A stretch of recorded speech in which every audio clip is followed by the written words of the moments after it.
Hello बच्चों, कैसे हो आप सब लोग। आज हम पढ़ने जा रहे हैं पाठ 2 सुभागी। पाठ परिचय। हमारे समाज में लड़के लड़कियों में सदैव ही भेदभाव रहा है। हमेशा से लड़कियों को कमज़ोर समझा जाता है। इसका दुष्प्रभाव यह है कि लड़कों की तुलना में लड़कियों की संख्या निरंतर कम होती जा रही है। मुंशी प्रेमचंद की कहानी सुभागी बड़ी ही प्रासंगिक है। आइए कहानी पढ़ते हैं। तुलसी महतो अपनी लड़की सुभागी से बहुत प्यार करते थे। छोटी उम्र में भी वह घर के सारे काम में चतुर और खेती बाड़ी के काम में निपुण थी। भाई रामू जो उम्र में बड़ा था, बड़ा ही कामचोर और आवारा था। तुलसी ने सुभागी और रामू दोनों की शादी कर दी। थोड़े दिन बीते, अचानक एक दिन बड़ी विपदा आ गई। सुभागी बहुत छोटी उम्र में ही विधवा हो गई। सुभागी के दुखों की तो सीमा ही ना थी। बेचारी को अपना जीवन पहाड़ जैसा लगने लगा था। कुछ साल बीते, लोग तुलसी महतो पर दबाव डालने लगे कि लड़की की कहीं दूसरी शादी कर दो। आजकल कोई इसे बुरा नहीं मानता है, तो क्यों सोच विचार करते हो। तुलसी ने कहा, भाई मैं तो तैयार हूँ, लेकिन सुभागी भी तो माने। वह किसी तरह राजी नहीं होती। हरिहर ने सुभागी को समझाकर कहा, बेटी हम तेरे ही भले के लिए कहते हैं। माँ बाप अब बूढ़े हो गए हैं, उनका क्या भरोसा। तुम इस तरह कब तक बैठी रहोगी। सुभागी ने सिर झुकाकर कहा, तुम्हारी बात समझ रही हूँ, लेकिन मेरा मन शादी करने को नहीं कहता। मुझे आराम की चिंता नहीं है। मैं सब कुछ झेलने को तैयार हूँ। जो काम तुम कहो वह सिर आंखों के बल करूंगी, मगर शादी करने को मुझे ना कहो। उज्जड़ रामू बोला, तुम अगर सोचती हो कि भैया कमाएंगे और मैं बैठी मौज करूंगी, तो इस भरोसे ना रहना। सुभागी ने गर्व भरे स्वर में कहा, मैंने तुम्हारा आसरा भी नहीं किया और भगवान ने चाहा तो कभी करूंगी भी नहीं। अब सुभागी माँ बाप के साथ ही रहने लगी। उसने घर का सारा काम संभाल लिया। बेचारी पहर रात से उठकर कूटने पीसने में लग जाती, चौका बर्तन गोबर थापती, खेत में काम करने चली जाती।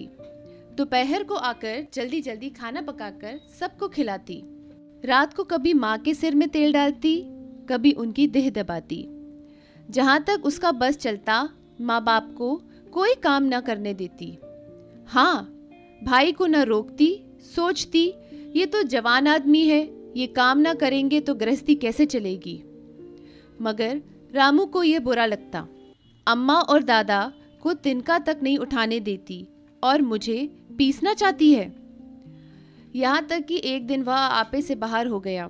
सुभागी से बोला, अगर उन लोगों का बड़ा मोह है तो क्यों नहीं अलग होकर रहती हो। तब सेवा करो तो मालूम हो कि सेवा कड़वी लगती है कि मीठी। दूसरों के बल पर वाहवाही लेना आसान है, बहादुर वह है जो अपने बल पर काम करे। सुभागी ने तो कुछ जवाब न दिया। बात बढ़ जाने का भय था, मगर उसके माँ बाप बैठे भुन रहे थे।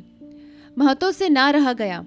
बोले, क्या है रामू, सुभागी से क्यों लड़ते हो। रामू पास आकर बोला, तुम क्यों बीच में कूद पड़े, मैं तो उसको कहता था। तुलसी, जब तक मैं जीवित हूं तुम उसे कुछ नहीं कह सकते। मेरे पीछे जो चाहे करना। बेचारी का घर में रहना मुश्किल कर दिया है। रामू, आपको बेटी प्यारी है तो उसे गले बांध कर रखिए, मुझसे तो नहीं रुका जाता। तुलसी, अच्छी बात है, अगर तुम्हारी यही मर्जी है तो यही होगा। मैं कल गांव के आदमियों को बुलाकर बंटवारा कर दूंगा। तुम चाहे अलग हो जाओ, सुभागी नहीं अलग होगी। रात को तुलसी लेटे तो वह पुरानी बात याद आई, जब रामू के जन्मोत्सव में उन्होंने रुपए कर्ज लेकर जलसा किया था और सुभागी पैदा हुई तो घर में रुपए रहते हुए भी उन्होंने एक कौड़ी न खर्च की। पुत्र को रत्न समझा था और पुत्री को पूर्व जन्म के पापों का दंड। वह रत्न कितना कठोर निकला और यह दंड कितना मंगलमय। दूसरे दिन महतो ने गांव के आदमियों को इकट्ठा करके कहा, पंचो, अब रामू का और मेरा एक घर में निर्वाह नहीं होता। मैं चाहता हूँ कि तुम लोग इंसाफ से जो कुछ मुझे दे दो वह लेकर अलग हो जाओ। रात दिन की किचकिच अच्छी नहीं। गांव के मुखिया बाबू सजन सिंह बड़े सज्जन पुरुष थे। उन्होंने रामू को बुलाकर पूछा, क्यों जी, तुम अपने बाप से अलग रहना चाहते हो? तुम्हें शर्म नहीं आती? माँ बाप को अलग किए देते हो। राम राम। रामू ने डिठाई के साथ कहा, जब एक साथ गुजर ना हो तो अलग हो जाना ही अच्छा है। यह कहता हुआ रामू वहां से चलता बना। तुलसी, देख लिया आप लोगों ने इसका मिजाज। भगवान ने बेटी को दुख दे दिया, नहीं तो मुझे खेती बाड़ी लेकर क्या करना था? जहां रहता वही कमाता खाता। भगवान ऐसा बेटा बैरी को भी ना दे। लड़के से लड़की भली, जो कुलवंती होए। सहसा सुभागी आकर बोली, दादा, यह सब बंटवारा मेरे ही कारण तो हो रहा है, मुझे क्यों नहीं अलग कर देते? तुलसी ने कहा, बेटी, हम तुम्हें ना छोड़ेंगे, चाहे संसार छूट जाए। गांव में जहां देखो सबके मुंह से सुभागी की तारीफ। लड़की नहीं देवी है, दो का काम भी करती है, उस पर माँ बाप की सेवा भी की जाती है। सजन सिंह तो कहते, यह इस जन्म की देवी है, मगर शायद महतो को यह सुख बहुत दिन तक भोगना ना लिखा था। 7-8 दिन से महतो को जोर का ज्वर चढ़ा हुआ था। लक्ष्मी पास बैठी रो रही थी। अभी एक क्षण पहले महतो ने पानी मांगा था, पर जब तक वह पानी लाए तब तक उनके हाथ पांव ठंडे हो गए। सुभागी उनकी ये दशा देखते ही रामू के घर गई और बोली, भैया चलो, देखो आज दादा न जाने कैसे हुए जाते हैं, 7 दिन से ज्वर नहीं उतरा। रामू ने चारपाई पर लेटे लेटे कहा, तो क्या मैं डॉक्टर हकीम हूँ कि देखने चलूं? जब तक अच्छे थे तब तक तो तुम उनके गले का हार बनी हुई थी, अब जब मरने लगे तो मुझे बुलाने आई हो। सुभागी ने फिर उससे कुछ नहीं कहा, सीधे सजन सिंह के पास गई। उधर सजन सिंह ने जो ही महतो की हालत सुनी, तुरंत सुभागी के साथ भागे चले आए। वहां पहुंचे तो महतो की दशा और भी खराब हो चुकी थी। नाड़ी देखी तो बहुत धीमी थी। समझ गए कि जिंदगी के दिन पूरे हो गए। सजल नेत्र होकर बोले, अब तबीयत कैसी है? महतो जैसे नींद से जागकर बोले, बहुत अच्छी है भैया, अब तो चलने की बेला है। सुभागी के पिता अब तुम ही हो, उसे तुम ही को सौंपे जाता हूं। सजन सिंह ने रोते हुए कहा, भैया महतो, घबराओ मत, भगवान ने चाहा तो तुम अच्छे हो जाओगे। सुभागी को तो मैंने हमेशा अपनी बेटी ही समझा है और जब तक जीऊंगा ऐसा ही समझता रहूंगा। तुम निश्चिंत रहो, कुछ और इच्छा हो तो वह भी कह दो। महतो ने विनीत नेत्रों से देखकर कहा, और नहीं कहूंगा भैया, भगवान तुम्हें सदा सुखी रखे। सजन, रामू को बुलाकर लाता हूँ, उससे जो भूल चूक हो क्षमा कर दो। महतो, नहीं भैया, उस पापी का मुंह मैं नहीं देखना चाहता। इसके बाद गोदान की तैयारी होने लगी। रामू को गांव भर ने समझाया, पर वह अंत्येष्टि करने पर राजी ना हुआ। लक्ष्मी ने दाह क्रिया की, सुभागी ने सारी व्यवस्था की। इन थोड़े से दिनों में सुभागी ने न जाने कैसे रुपए जमा कर लिए थे। जब 13वीं का सामान आने लगा तो गांव वालों की आंखें खुल गईं। 13वीं के दिन सारे गांव के लोगों का भोज हुआ।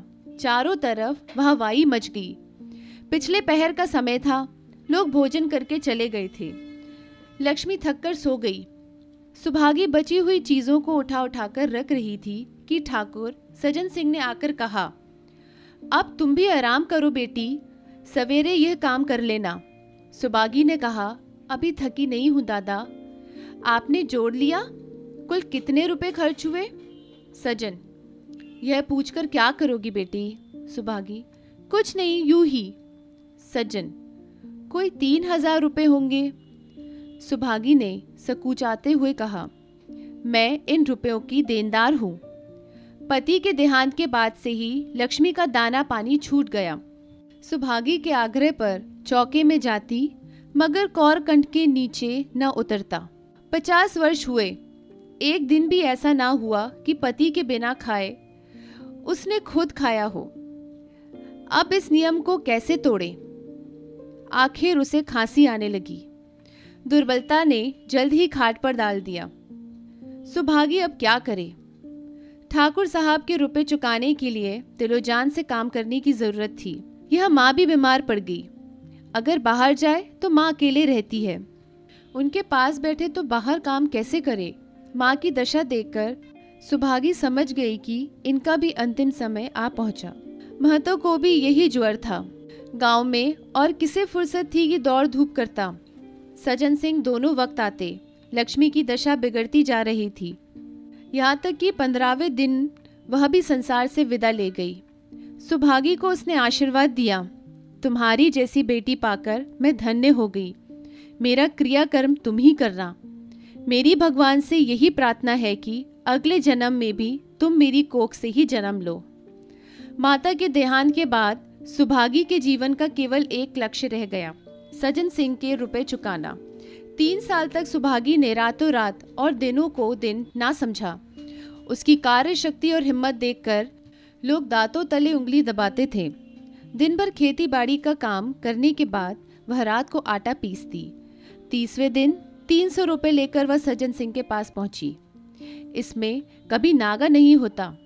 अब चारों ओर से उसकी सगाई के पैगाम आने लगे। सभी उसको अपने घर की बहू बनाना चाहते थे। जिसके घर सुभागी जाएगी उसके दिन फिर जाएंगे। सुभागी यही जवाब देती। अभी वह दिन नहीं आया। जिस दिन सुभागी ने आखिरी किश्त चुकाई उस दिन उसकी खुशी का ठिकाना ना था। आज उसके जीवन का कठोर व्रत पूरा हो गया। वह चलने लगी तो सज्जन सिंह ने कहा, बेटी तुमसे एक प्रार्थना है, कहो कहूँ या ना कहूँ, मगर वचन दो कि मानोगी। सुभागी ने कृतज्ञ भाव से कहा, दादा आपकी बात ना मानूंगी तो किसकी बात मानूंगी। सजन, मैंने अब तक तुमसे इसलिए नहीं कहा कि तुम अपने को मेरा देनदार समझ रही थी। अब रुपए चुक गए। मेरा तुम्हारे ऊपर कोई एहसान नहीं है। बोलो कहूँ। सुभागी, आपकी जो आज्ञा हो। सजन, देखो इनकार ना करना, नहीं तो मैं तुम्हें अपना मुंह फिर ना दिखाऊंगा। सुभागी, क्या आज्ञा है। सजन, मेरी इच्छा है कि तुम मेरे घर की बहू बनकर मेरे घर को पवित्र करो। मेरा लड़का तुम्हारे नाम का पुजारी है। तुमने उसे देखा है। बोलो मंजूर करती हो। सुभागी, दादा इतना सम्मान पाकर पागल हो जाऊंगी। सजन, तुम्हारा सम्मान भगवान कर रहे हैं बेटी। तुम साक्षात भगवती का अवतार हो। सुभागी, मैं तो आपको अपना पिता समझती हूँ। आप जो कुछ करेंगे मेरे भले के लिए ही करेंगे। आपका हुक्म कैसे टाल सकती हूँ। सज्जन सिंह ने उसके माथे पर हाथ रखकर कहा, बेटी तुम्हारा सुहाग अमर हो। तुमने मेरी बात रख ली। मुझसा भाग्यशाली संसार में और